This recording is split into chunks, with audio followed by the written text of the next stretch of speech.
I just want to say good evening, everyone. Again, thank you very much for your patience and working with us through these technical difficulties. And welcome to the second virtual meeting for the upcoming Bentonshire Neighborhood Park. Before we get started on this presentation, though, I would like to recognize the Commissioner Wilson's office that are here in attendance today. I do see Drew Jetson, and I don't know if the Commissioner Wilson has been able to join us yet. While she's joining us, I will go ahead and recognize other folks that are here with us today. We have Parks Advisory Board members as well. We have Don Jones. I see Barbara Giles. And please let me know if I've missed anybody. But thank y'all for being in attendance tonight.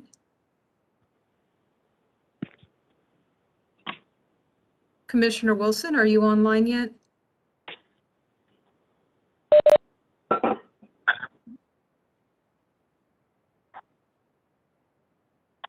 Okay, appreciate it. And then we also have our division manager, Matt Sudmeyer, here with us today, as well as other park planning staff members. Matt, would you like us to continue or wait for the commissioner?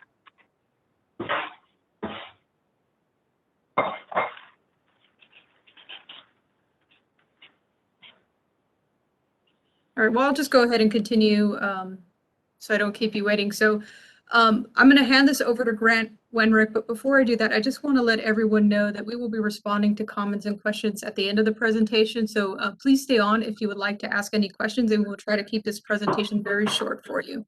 Thank you. Grant? Okay, can you hear me, Regina? You sound great. Okay, awesome. Okay, sorry about all that, folks. Little technical difficulty with the link, and we do apologize. I'll try and be a little bit briefer than run through this a little bit quicker. I'm the landscape architect with the Parks and Recreation Planning section, and we're excited to give you the update on this park. We've had the first meeting December 1st, and we've went through that formal survey. Let me go ahead and just welcome everybody, and I'll keep moving here. Okay. So essentially the outline, the agenda, the outline for today's presentation is we went through the welcome introductions. We've got the survey results, cost breakdown, the conceptual master plan. We'll go over that. We'll go over a timeline, and then questions and comments there at the end, and we'll have closing remarks. Also, too, if I just want to remind people, if you're not muted, just try and mute yourself. I went through and tried to give everybody. I've got a little bit of noise, but it's not too bad. I think people are still getting logged in, but it is. We'll work through that. So, but thank you very much. And without further ado, we'll keep moving. Okay, we did the welcome. Okay, so we all know where the site is. This is the site reminder. It's right along Bentonshire Boulevard and just south of Overstreet. There's a handful, a few dozen trees that we're going to try and save as many as we can on the site. The site's relatively level. It has very, very gentle undulations on it and generally drains a little bit to the south. So as I said, Overstreet Road's on the north. On the south is Calderdale and Bentonshire. On the west side, there's an Orange County school site. On the east, where that use is currently not entirely determined, but the county school board owns that. And so that's the aerial. And then now we're going to get into the survey results. And this was the primary way that we take a look at what we heard. Let me just back up one. I think I'm getting a little ahead of myself there.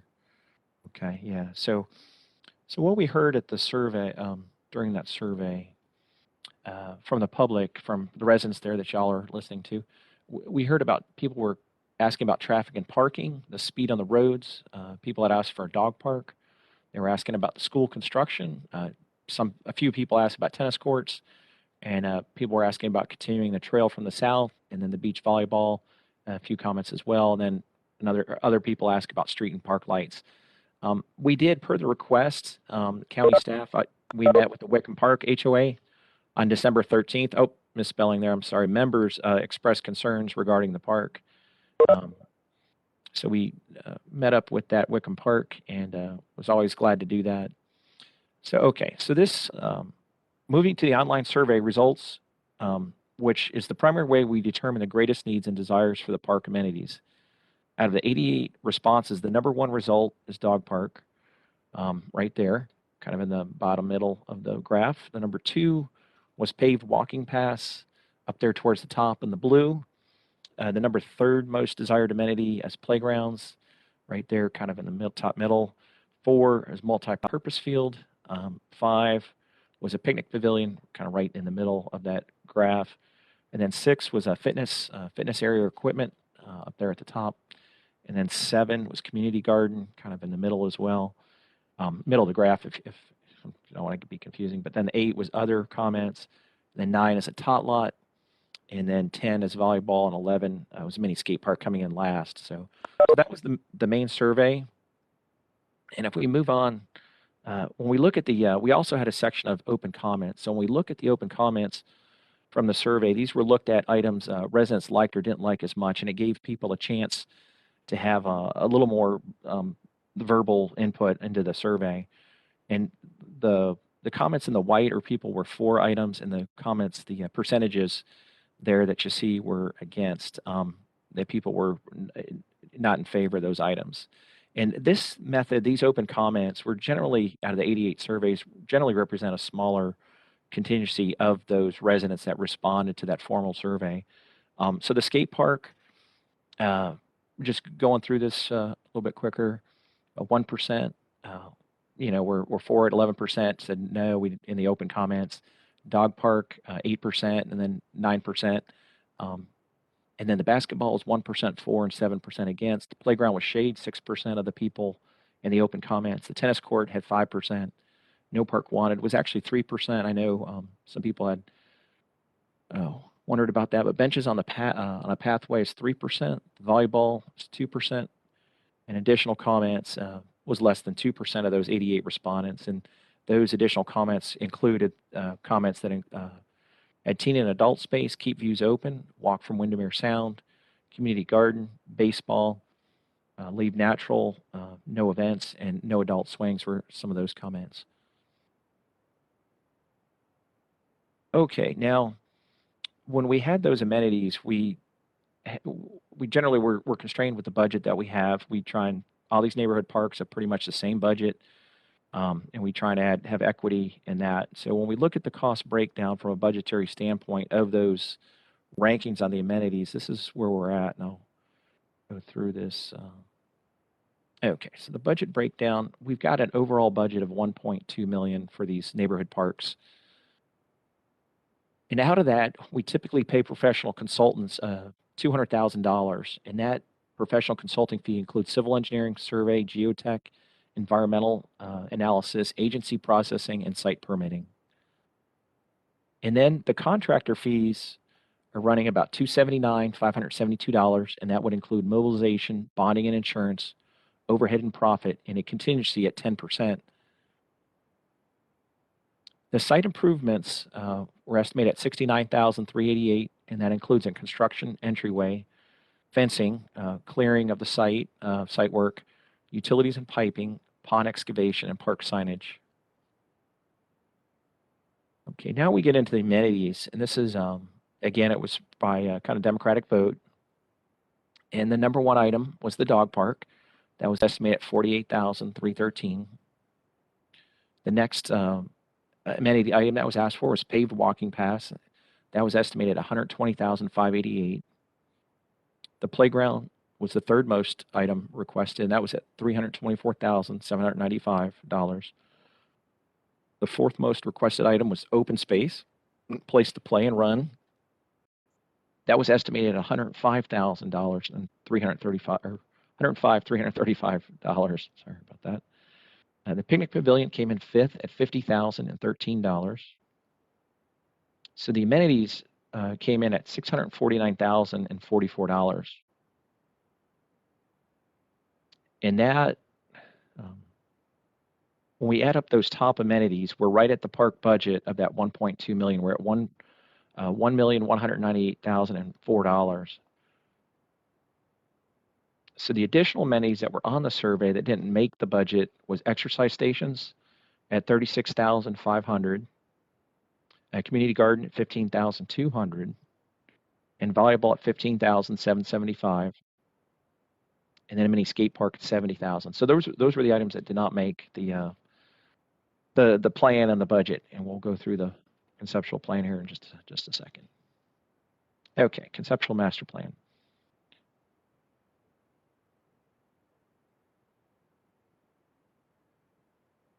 Okay, so based on the first public meeting, what we were able to accomplish with the allotted budget is to provide the top 5 most desired elements according to the online public survey that occurred after that first meeting, December 1st.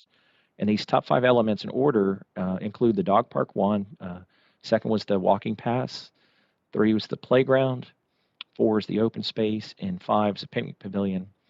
I just want to note too that north on this plan is to the right. We've in order to get this fit in a horizontal format, we rotated the plan so that north is to the right. Now, Overstreet there's on the right, Bentonshire's on the top, Calderdale's on the left.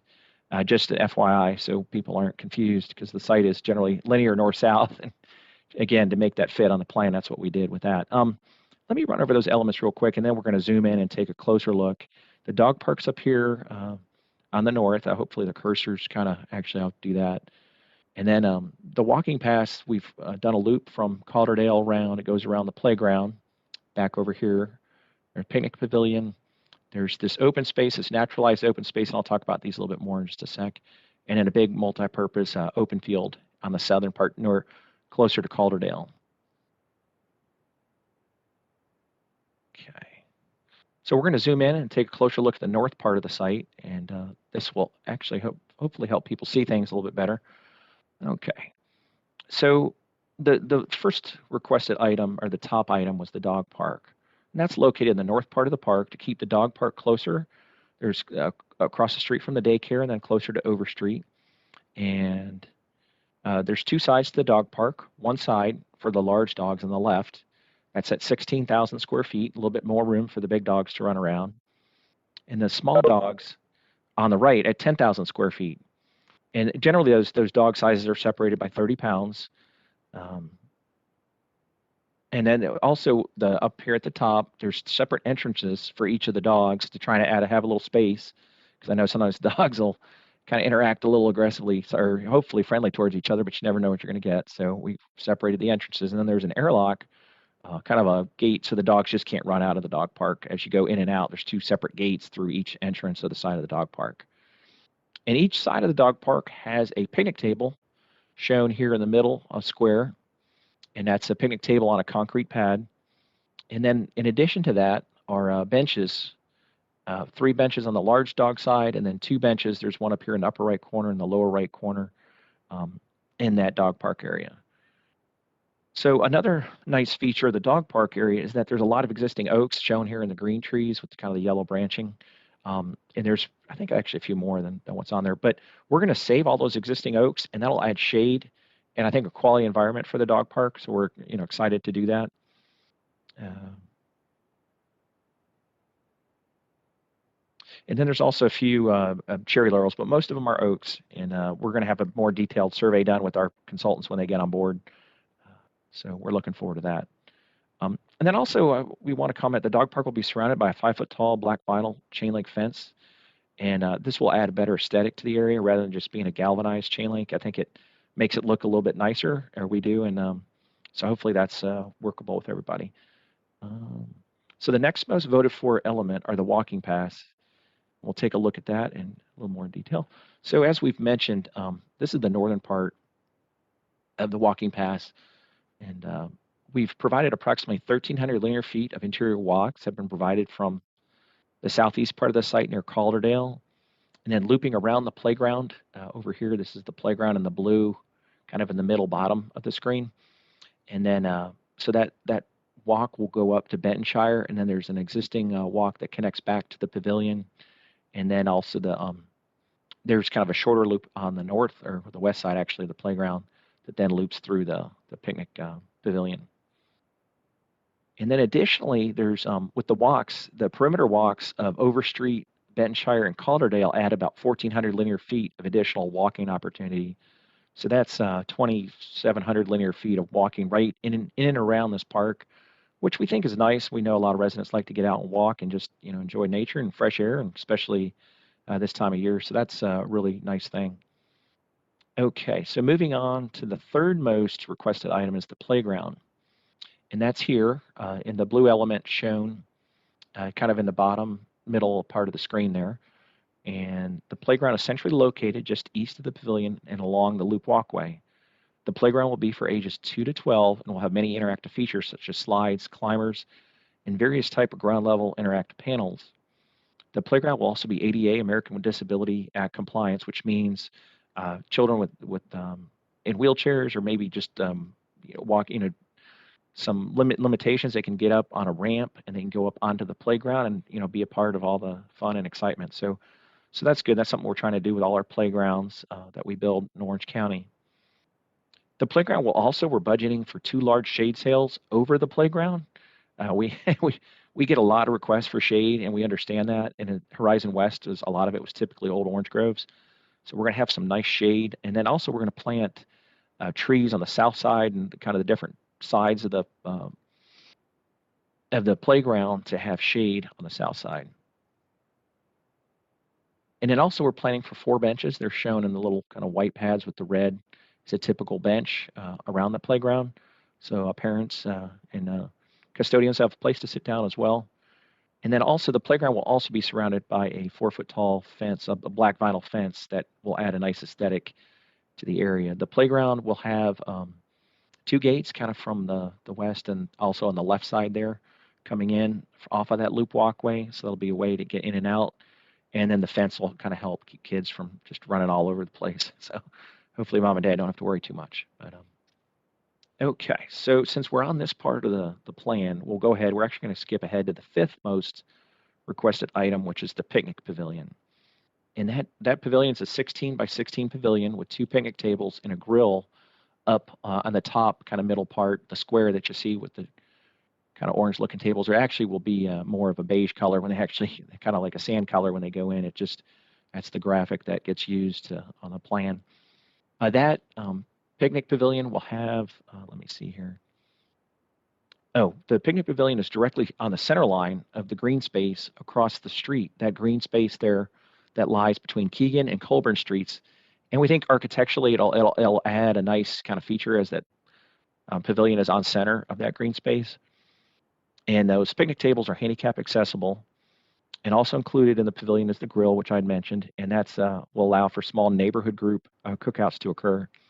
And then farther south or to the left of the pavilion is another picnic table, with a smaller grill and a picnic table there, and that'll allow like a family level cookout, such as a child's birthday party, to occur or other similar type events. And we'll locate trees in and around those elements to help add shade as well during the daytime hours, especially in the summer. The other amenities I'd like to bring up, we'd like to bring up on the north part of the park, will include a trash can and a recycling bin located just up here close to the Bentonshire side, and then a bike rack just to the kind of the upper right of that pavilion.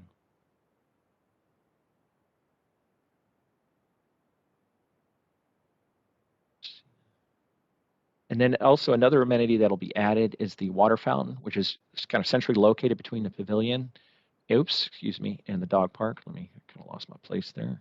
Oh, let me go back. Sorry about that. Okay, so that water fountain is over here, and it's centrally located in between the dog park and the pavilion. And let's see. Let's get back. Okay, and so I think we've covered the north part of the site fairly well. Let me talk a little bit about the south part of the site, moving on here. So the 4th most requested item, as we transition from the dog park and the playground area on the northern part of the site, are 2 key areas of open space located in the middle and the southern part of the site. In these 2 areas is a large natural area, mulched area in the central part of the site where numerous viable trees will be saved and longleaf pine trees will be added to create a semi-forested area. And the second key area is a large grassed multi-purpose field on the southern end of the park at about 45,000 square feet. The field itself is about 150 by 300 feet long, and it's, as I mentioned, 45,000 square feet. This will allow people to run around, residents play catch, throw a frisbee, or neighborly game of pickup soccer. And then we've located 2 benches on the Bentonshire side of that field, so people can use it as they walk along Bentonshire or for the field as well. And then we've located a bench on the bottom, or which real technically is the east side of that field. So people again can use it as they walk around the park, or if they're just done playing in the field, they can sit down and take a break. So I've tried to locate those for dual purpose. Okay. So I think we've covered the park fairly well. Let's move on. And we'll talk about the timeline, where we're going and where we've been. Let me keep moving here. We would like to go over the timeline now to see where we're headed. We had the first meeting December 1st. Let's see here, up here. And then we're now in the second meeting, obviously February 9th. The master planning is ongoing, and we'll eventually hand off the design to an engineering consultant. We'll drop the construction plans from the spring into the latter part of this year. After the formal design plans are done, we will move into formal bidding and then construction that will take up most of next year, 2023. We then to have the park open in early 2024, and that kind of is the last grand opening down here at the bottom right, the little block that indicates 2024. So, okay, great. So I think we're at the questions and comments, and we do again apologize for that technical difficulties, and look forward to hearing from you. I think, are we going to do that? Grant. Okay, are we doing that through chat or voice? Yeah. At this time, we're going to open it up to open up the meeting to questions and comments, but we would like for y'all to put your questions in the chat so we can address each one individually and ensure everyone gets a chance to ask any questions or provide feedback. So we'll open it up to a Q&A essentially. If you would just put your comments to the chat, that's going to be on the right-hand side towards the bottom of your screen. We'll take questions now.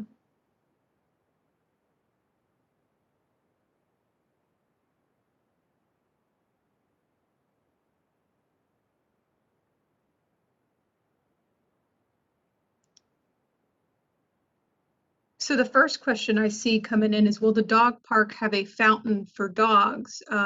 Grant, does the dog park have a specific fountain within the facility? I know that we'll have a dog fountain included with the water fountain. I don't know if there's one in the dog park itself. Do you know? We have not put a water fountain in the dog park. We have one kind of centrally located. We try and do one. If we can run the numbers again, we might be able to, I'll talk with Matt and you, and we might be able to get one over by the dog park. That's something we just have to look at. That's not a, budget killer item. But yeah, we could certainly look at that. I'm making a note of it. All right. Thank you. The next question we have is, will there be doggy stations in the open field?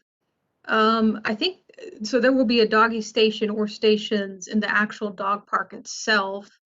Is the request for doggy stations throughout the park in the more open area, the multi-use open field? If that's the case, we could include 1 or 2 on that end in terms of trash cans. Yeah, we have, Regina, we've got 4. We're going to locate 4 sets of a trash can and a recycling bin, one over by Calderdale, the dog park, the playground, and then up just to on the Bentonshire side of the pavilion is what we're looking at for the trash and the recycling. All right, thank you, Grant. Yep. And the next question was disc golf considered on the original survey was put out? It was included, or people included it in the open comments section. So we did have some folks write in the request for disc golf, but there wasn't a lot of requests for disc golf. And the next question also from Alex, what kind of trees would be planted along the south side of the park? Would native fruit trees be an option? Grant, what kind of trees are going to be planted on the south side of the park? We generally will do, I know on the eastern buffer in the south by Calderdale, we're looking at slash pine, kind of a little bit of a buffer between the school board site and the actual park site.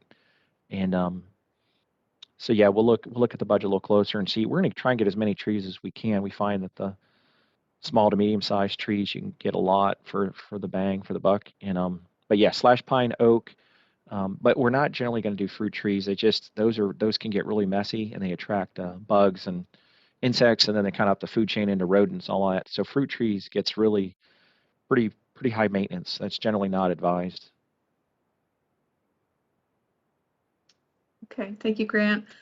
And Deb, I noted your comment here, and thank you, and we will include the doggy stations throughout the park. That's a good point. And David, I see a question from you. Are you aware there are coyotes in the school property, and did you take into account how the grill will attract them? I'm not on the operations and maintenance side of things, so I'm gonna ask Matt if we have any issues with coyotes Yeah. or animals next to our grills. Yeah, I saw that in the chat and I was thinking about that.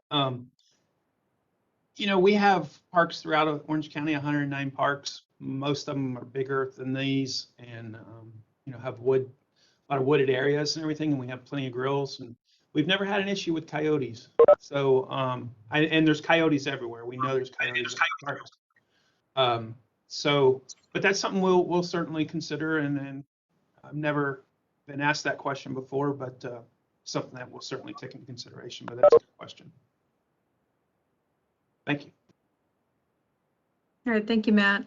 And David, I see that you're also asking, are there going to be no parking signs put on the east side of Bentonshire?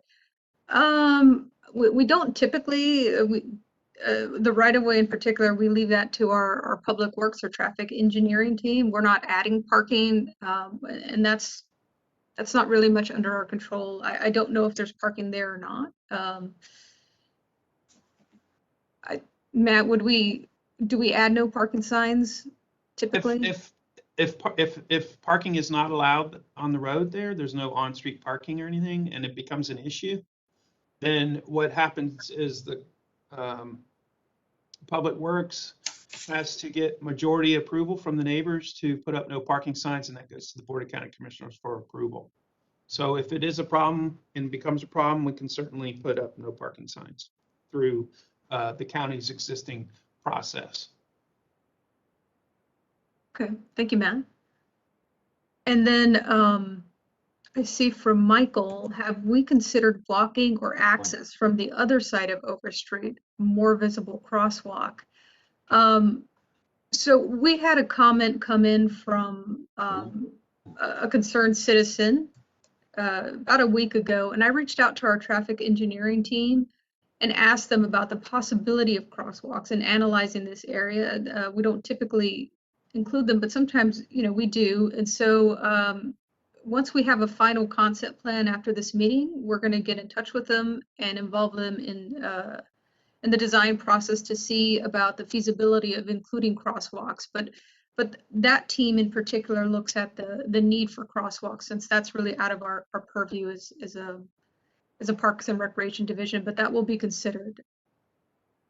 David Speller, I would ask that the benches be placed near the larger trees to provide shade during the day. Noted, and we will absolutely consider that. And from David as well, I'm the president of the Wickham Park HOA. That was our biggest concern. Okay, the road is not wide enough if a homeowner parks in front of their home. Okay, so thank you. Yeah, if the parking becomes an issue, we will absolutely address it. Thank you. And Regina, I'm sorry, this is Matt. Let's make a note of that, and we'll just go ahead and talk to Public Works now. And if it's really that narrow of a street and we don't want parking there, then we'll talk to Public Works about what we do to just don't allow it in the first place. And we can certainly go through the process. Yes, I'll add that to the agenda of things to discuss with them to improve that area for you all.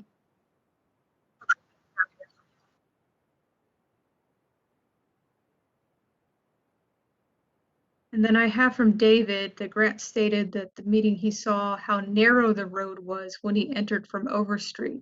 Okay. All right, thank you, David.